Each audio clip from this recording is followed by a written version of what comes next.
الحمد لله رب العالمين والصلاة والسلام على سيد الأنبياء وأفضل المرسلين نبينا محمد وعلى آله وأصحابه أجمعين، أما بعد.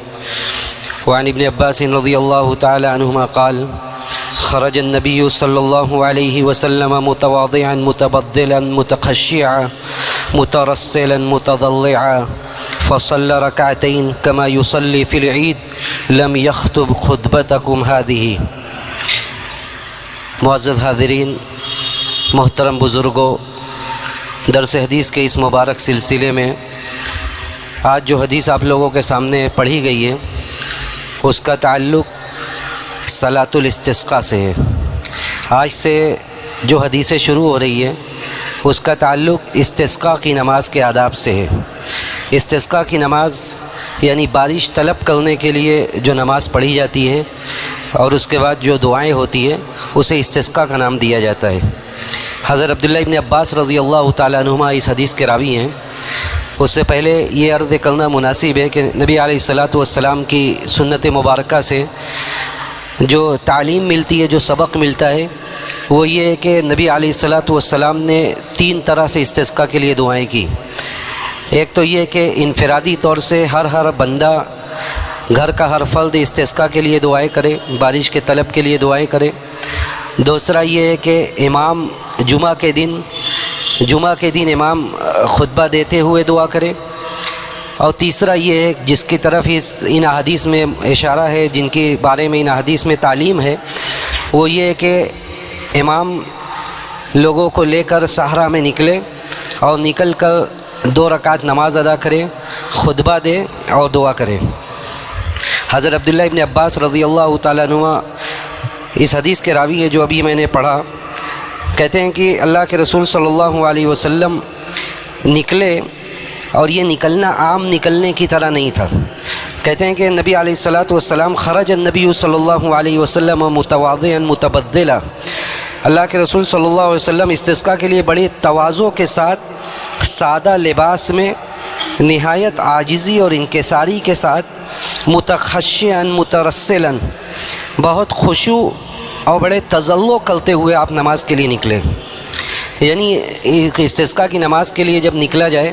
نہایت عاجزی اور انکساری کے ساتھ سادہ لباس میں، یعنی جمعہ اور عید کی طرح نہیں کہ آپ اچھے کپڑوں میں اور خوشبو وغیرہ لگا کر نکلیں، بلکہ بڑی عاجزی اور انکساری کے ساتھ نکلنا ہے. کہتے ہیں کہ اللہ کے رسول صلی اللہ علیہ وسلم نکلے، فصلی رکعتین، آپ نے 2 رکعت نماز پڑھائی، کما یصلی فی العید، جیسا کہ عیدین کی نماز میں آپ پڑھاتے تھے. لم یخطب، اس کے بعد کہتے ہیں کہ اللہ کے رسول صلی اللہ علیہ وسلم نے لم یخطب خطبتکم ہذہ، تمہارے اس خطبے کی طرح خطبہ نہیں دیا. اس حدیث سے جو بات پتہ چلی وہ یہ ہے کہ عیدین کی طرح استسقاء کی بھی نماز 2 رکعت ہے. اور جب عیدین کی طرح نماز کہی گئی ہے تو عیدین کی طرح جو عیدین کی نماز کے دوسرے آداب ہیں جیسے تکبیرات زوائد، اور اسی طرح عیدین کی نماز کے بعد خطبہ دیا جاتا ہے، جیسا کہ معروف ہے کہ 2 رکعت پہلے پڑھا جائے گا اس کے بعد خطبہ دیا جائے گا، تو ویسے ہی استسقاء کی نماز بھی ادا کی جائے گی. پہلے نماز پڑھی جائے گی تو عیدین کی نماز کی طرح، اور اس کے بعد خطبہ دیا جائے گا جیسا کہ اس حدیث میں واضح ہے. بعض حدیث میں بالکل صراحت کے ساتھ ہے کہ تکبیرات زوائد کا بھی اہتمام کیا گیا تھا. اگرچہ اس حدیث کے بارے میں علماء کا کلام ہے اور بعض علماء نے اسے ضعیف قرار دیا ہے، لیکن ائمہ نے یہ بات ذکر کی ہے شروحات میں کہ جب اس حدیث میں یہ لفظ واضح ہے کہ اللہ کے رسول صلی اللہ علیہ وسلم نے عید کی طرح نماز پڑھی، تو عیدین میں تکبیرات زوائد معروف ہے، یعنی پہلی رکعت میں 7 تکبیریں اور دوسری میں 5، اس لیے وہ بھی استسقاء کے نماز کے طریقوں میں سے ایک طریقہ ہے. اور اس کے بعد جو بات ذکر کی کہ تمہارے خطبے کی طرح اس خطبے کی طرح خطبہ نہیں دیا، اس کا مطلب یہ نہیں ہے کہ خطبہ نہیں ہوا، بلکہ خطبہ ہوا تھا صلاۃ الاستسقاء میں، لیکن خطبہ میں زیادہ فوکس دعا پر تھا. تضلع اور انکساری اور عاجزی کے ساتھ دعا اور استغفار پر زیادہ توجہ دی گئی تھی اور اس کا زیادہ اہتمام کیا گیا تھا، یہ مطلب ہے.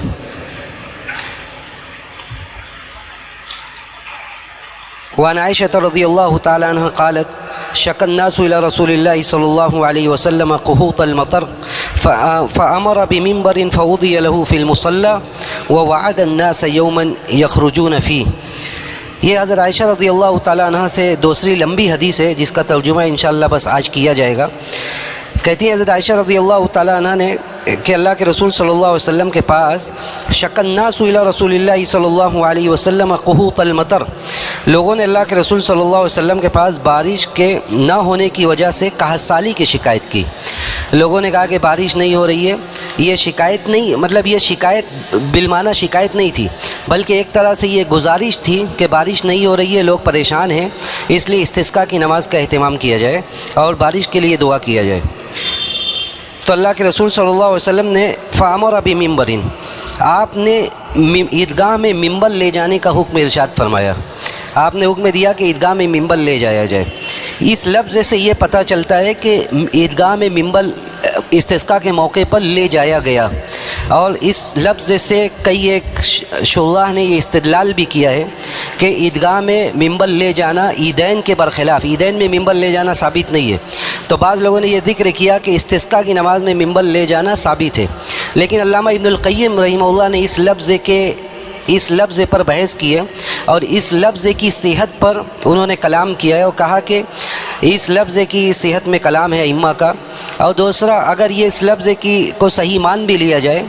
تو اس کا مطلب یہ ہوگا کہ عیدگاہ میں ممبر نہیں لے جایا گیا بلکہ کسی اونچی جگہ پر کھڑے ہو کر نبی علیہ الصلوۃ والسلام نے اس موقع پر خطبہ دیا تھا۔ اور ائمہ نے یہ بھی ذکر کیا ہے کہ چونکہ وہ تواضع اور عاجزی اور انکساری کا موقع تھا استسقاء کے خطبے میں، اس لیے ممبر اس کے مناسب بھی نہیں ہے بلکہ کوئی تھوڑی اونچی جگہ تھی، ٹیلا وغیرہ جو بھی تھا، وہاں پر آپ نے کھڑے ہو کر خطبہ ارشاد فرمایا۔ اس کے بعد کہتے ہیں کہ وہ وعد، پہلے ممبر رکھنے کا حکم دیا اس حدیث میں جو مذکور ہے، اس کے بعد کہتے ہیں وہ وعد الناس یوما یخرجون فیہ، اس کے بعد لوگوں سے ایک دن کا آپ نے وعدہ کیا کہ جس دن سارے لوگ باہر نکلیں۔ آپ نے لوگوں سے، جب لوگوں نے فریاد کی، آپ نے ایک دن متعین کر دیا کہ اس دن لوگ استسقاء کی نماز کے لیے سارے لوگ نکلیں۔ فخرج حین بدا حاجب الشمس، آپ اس وقت نکلے جب سورج کا کنارہ ظاہر ہوا، یعنی جو عیدین کا وقت ہے، سورج نکلنے کے بعد 15-20 منٹ بعد سے جو وقت شروع ہوتا ہے، اسی وقت سے عیدین کا وقت بھی شروع ہوتا ہے، تو اسی وقت استسقاء کی نماز کے لیے بھی آپ نکلے۔ فقعد علی المنبر، آپ ممبر پر بیٹھے، فکبر وحمد اللہ، اور اللہ اکبر کہا، یعنی اللہ کی بڑائی بیان کی، وحمد اللہ، اللہ کی تعریف کی، ثم قال، پھر آپ نے فرمایا کہ انکم شکوتم جدب دیارکم، آپ نے فرمایا کہ تم لوگوں نے اپنے علاقوں کی خشک سالی کا شکوہ کیا ہے، تم لوگوں نے یہ شکایت کی ہے کہ علاقے میں بہت زیادہ خشک سالی ہے، بہت زیادہ قحط پڑ گئی ہے۔ وقد امرکم اللہ ان تدعوہ ووعدکم ان یستجیب لکم، حالانکہ اللہ تعالیٰ نے یہ حکم دیا ہے کہ تم اللہ سے دعائیں کرو، اور اس نے قبولیت کا وعدہ کیا ہے، اللہ نے یہ وعدہ کیا ہے کہ تم دعا کرو گے اللہ قبول کرے گا، بشرطے یہ کہ دعا میں جو دعا کے شروط و آداب ہیں وہ ملحوظ رکھا جائے۔ جیسا کہ نبی علیہ الصلوۃ والسلام نے کئی حدیث میں اس کی وضاحت کی ہے کہ ایک آدمی حلال کھاتا ہے، حلال پہنتا ہے، سب کچھ اس کا حلال ہے، تبھی اس کی دعا قبول ہوگی، ورنہ ایک آدمی اللہ کو اس کی ربوبیت کا واسطہ دے کر بھی دعا کرے، سفر کی حالت میں دعا کرے، جو کہ دعا کے قبولیت کے اوقات میں سے، دعا کے قبولیت کے مواقع میں سے ایک موقع ہے کہ آدمی سفر میں ہے، پراگندہ بال ہے، پریشان حال ہے، اس کے باوجود اگر اس کا کپڑا، اس کا کھانا سب حلال نہیں ہے تو اس کی دعا قبول نہیں ہوگی۔ تو اس حدیث میں نبی علیہ الصلوۃ والسلام نے کہا کہ تم لوگوں نے قحط سالی کی شکایت کی، حالانکہ اللہ نے یہ حکم دیا ہے کہ تم لوگ اللہ سے دعا کرو، اللہ تمہاری دعا کو قبول کرے گا۔ پھر آپ نے خطبہ دیا اور کہا کہ الحمدللہ رب العالمین الرحمن الرحیم مالک یوم الدین لا الہ الا اللہ یفعل ما یرید، آپ نے اللہ کی تعریف کی، کہا کہ ساری تعریف اس اللہ کے لیے جو سارے جہاں کا رب ہے، الرحمن الرحیم مالک یوم الدین، لا الہ الا اللہ یفعل ما یرید، نہیں ہے کوئی معبود حقیقی مگر اللہ، جو چاہتا ہے وہ کرتا ہے۔ پھر آپ نے بڑے تضلع کے ساتھ اللہ کو اس کی الوہیت کا، اس کے ربوبیت کا واسطہ دے کر کہا اللہم انت اللہ لا الہ الا انت، اللہ تو ہی اللہ ہے، تیرے علاوہ کوئی حقیقی معبود نہیں، انت الغنی ونحن الفقراء، اللہ تو مالدار ہے، ہم سب فقیر ہیں، انزل علینا الغیث وجعل ما انزلت علینا قوتا وبلاغا الی حین۔ کہتے ہیں کہ اس کے بعد اللہ کے رسول صلی اللہ علیہ وسلم نے کہا کہ انزل علینا الغیث، اللہ تو ہم پر بارش نازل فرما، اللہم انزل علینا الغیث، اے اللہ تو ہم پر بارش نازل فرما، اور جو کچھ تو ہم پر نازل فرما اسے ہمارے لیے روزی اور مدت دراز تک پہنچنے کا ذریعہ بنا دے۔ اس کے بعد کہتے ہیں ثم رفع یدی، اس کے بعد آپ صلی اللہ علیہ وسلم نے اپنے دونوں ہاتھ اٹھائے، فلم یزل حتی رؤی بیاض ابطی، آپ برابر اٹھاتے رہے یہاں تک کہ آپ کے بغل کی سفیدی نظر آ گئی۔ یعنی استسقاء کے موقع پر جو ہاتھ اٹھانا ہے اس میں امام جب ہاتھ اٹھائے گا تو اتنا اونچا کر لے گا کہ اس کے یعنی عام دعا کے برخلاف اس میں ہاتھ زیادہ اونچا اٹھانا ہے، اور پھر ہاتھ کو اٹھانے کا طریقہ بھی عام حالات میں ہاتھ سیدھا کر کے اٹھایا جاتا ہے، یعنی پشت نیچے ہوتی ہے، لیکن استسقاء میں جب ہاتھ اٹھایا جاتا ہے تو پشت اوپر ہوتی ہے۔ اس طرح استسقاء کی دعا میں ہاتھ اٹھایا جاتا ہے۔ تو کہتے ہیں کہ اللہ کے رسول صلی اللہ علیہ وسلم نے اتنا ہاتھ اٹھایا یہاں تک کہ آپ کے بغل کی سفیدی نظر آ گئی، برابر آپ اٹھاتے رہے یہاں تک کہ آپ کے بغلوں کی سفیدی نظر آ گئی۔ پھر ثم حول الی الناس ظہرہ، پھر لوگوں کی جانب آپ نے اپنی پشت کر لیا، وقلب رداءہ، اور آپ نے اپنی چادر پھیر لیا، وہو رافع یدیہ، اس حال میں کہ آپ اپنا ہاتھ اٹھائے ہوئے تھے۔ ثم اقبل علی الناس، پھر آپ لوگوں کی طرف متوجہ ہوئے، ونزل وصلی رکعتین، پھر ممبر سے اترے اور 2 رکعت نماز آپ نے پڑھائی۔ فانشاء اللہ تعالی سحابۃ فرعدت وبرقت، پھر اللہ تعالیٰ نے آسمان پر بادل پیدا کیا، بدلی گرجی چمکی اور پھر بارش ہونے لگی۔ یہ حدیث ابو داؤد کی ہے، اور امام ابو داؤد نے اس کو ذکر کرنے کے بعد کہا کہ یہ حدیث غریب ہے۔ اس حدیث میں کئی ایک باتیں بیان کی گئی، اور کئی استسقاء کے تعلق سے صرف اتنا عرض کر کے میں بات ختم کرتا ہوں آج، کہ استسقاء کے بارے میں روایات کئی ایک ہے، اور وہ مختلف روایات ہے۔ جیسے اس روایت میں یہ ذکر کیا گیا کہ آپ نے خطبہ دیا، اس کے بعد اترے اور آپ نے نماز پڑھائی، جبکہ جمہور اہل علم کا یہ موقف ہے کہ عیدین کی طرح پہلے نماز پڑھی جائے گی اور اس کے بعد خطبہ دیا جائے گا، جیسا کہ آگے روایات آ رہی ہے اس میں اس بات کی وضاحت بھی ہے۔ انشاءاللہ اگلے درس میں اس تعلق سے جو اور مسائل ہیں ان مسائل کی حتی الامکان وضاحت کی جائے گی۔ ہم اللہ سبحانہ و تعالیٰ سے یہی دعا کرتے ہیں کہ اللہ رب العالمین ہمیں احادیث کو پڑھنے، اس کو سمجھنے اور اس پر عمل کرنے کی توفیق نصیب فرمائے۔ وصلی اللہ علی نبینا محمد وعلی آلہ واصحابہ اجمعین، والسلام علیکم ورحمۃ اللہ وبرکاتہ۔